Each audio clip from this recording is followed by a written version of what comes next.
How do you fix a cattle pen that's turned into a swamp?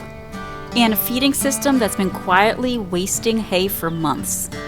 We spent an entire day gutting the barn, and the solution we landed on for the steers changed everything. Hi, and welcome back to Whitetail Acres Farm. We've been putting this off for a long time. The barn needed a full clean out, all 3 pens, but the steer pen, that was the emergency. They knocked the gutter clean off of the side of the barn. Without it, every rainstorm had been dumping water straight into their pen. What was supposed to be a dry lot had turned into a muddy, swampy mess. And for the finishing steers, standing in wet conditions isn't just uncomfortable, it's a health risk. Respiratory issues, hoof problems, it all adds up so fast. The heifer pen and the main herd pen weren't nearly as bad, but they still needed some freshening up. Periodic barn cleanouts aren't just about appearances. It's hygiene, it's herd health, and when you walk into a clean barn with fresh bedding, the cattle tell you immediately whether you got it right. The plan was straightforward. Skid steer in, scoop out every pen down to the base, then build them back up with barn lime and a whole lot of fresh hay. If you haven't used barn lime in a livestock setup before, it's not the same thing as garden lime. Barn lime or hydrated lime does 2 things. 1, it dries out any residual moisture, and 2, it raises the pH enough to knock back bacteria. It's an old school practice, but it always works. Then the hay goes on top, and not just a light sprinkle. We lay it down very heavy. You want that dry, fluffy cushion that keeps them up off the ground and gives them something clean to bed down onto. We started with the worst one, the steer pen. The skid steer made quick work of it, but you could see how much moisture had been trapped in there. The bedding was matted down, caked in spots, and the gutter had been doing some real damage for a while. Once the pen was stripped back to dry ground, I went in with the barn lime and just broadcasted a nice layer across the whole surface. You don't need to cake it on, just a light even dusting is enough. Then came the hay. For the steers, we went especially heavy. They'd been standing in wet conditions, so giving them deep, dry bedding was the priority.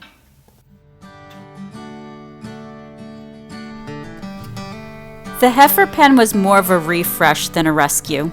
Same process, we scooped up all the muck and then put some lime down and hay, but this one was mostly about staying ahead of the problem.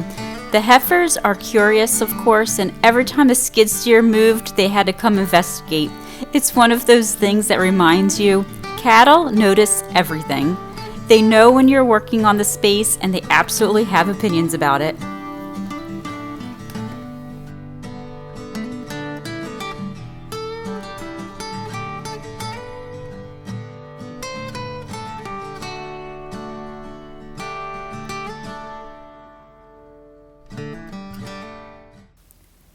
The main herd pen was the largest by far, and this is where things got fun. We had a partial round bale already opened, so we dropped it right in the center of their pen after cleaning it out. Then we called the herd in. There's something about a fresh bale in a clean pen that brings out the personality in every cow. They were rubbing against it, pushing each other around, acting like calves. It's the kind of moment that makes hard work worth it. Watching them be genuinely happy in a space you just made better for them, it was a wonderful feeling.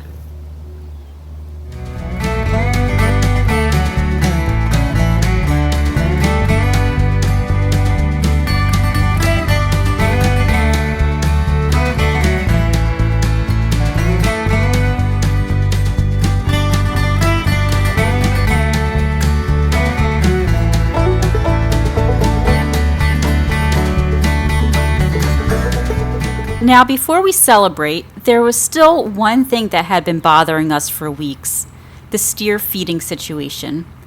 Because the steers are in a finishing pen and don't have access to pasture, they still need hay. Our original setup was simple.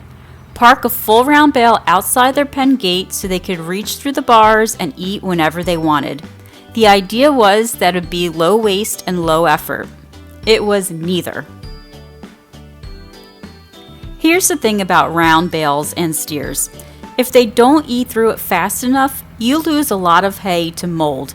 And we were losing a lot. The outside of the bale would get weathered, the inside would start to turn, and before long we were hauling off spoiled hay and replacing it with a fresh bale.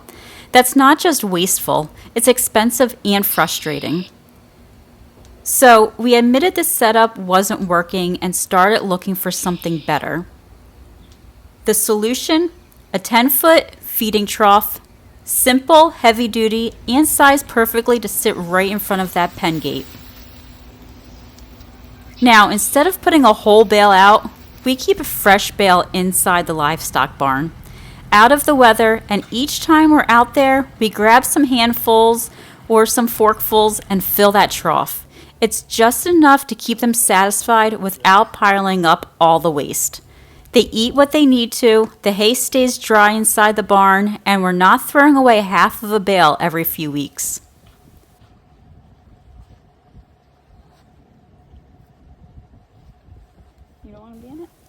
Sometimes the simplest fix is the one you should have been doing all along. We're pretty satisfied with this arrangement, and the steers seem happier too. They come to the trough when it's filled, eat to their fill, and then go back lounging in the clean, dry pen. No mud, no mold, and no waste.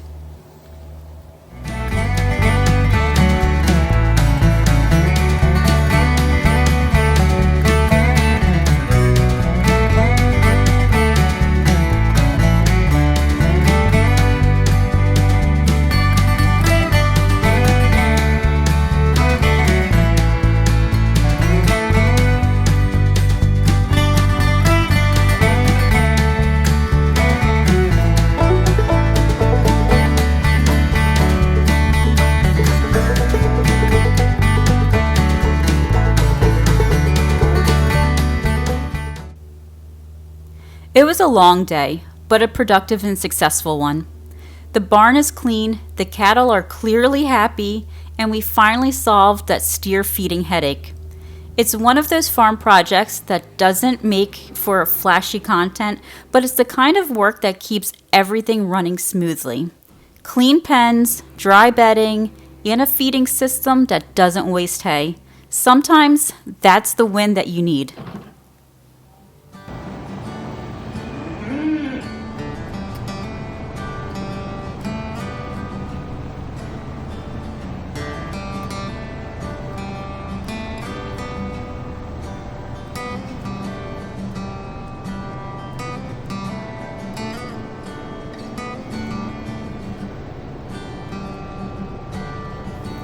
If you've ever had to rethink a feeding setup on your farm, we'd love to hear about it in the comments below.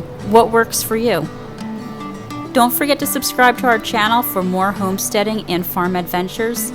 Thank you so much for watching, and we will see you on the next one.